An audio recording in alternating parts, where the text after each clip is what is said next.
গরিব মায়ের গল্প।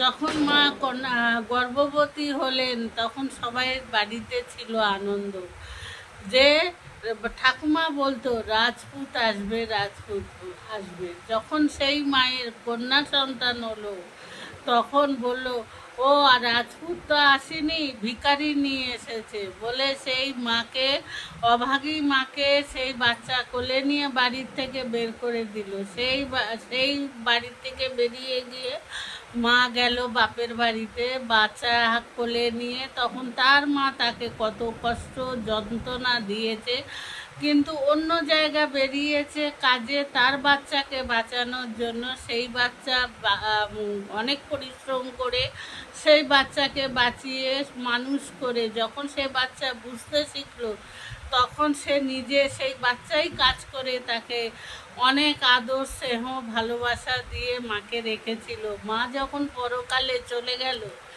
সেই সন্তান যেই ভিখারি সেই ভিখারিই হয়ে গেল।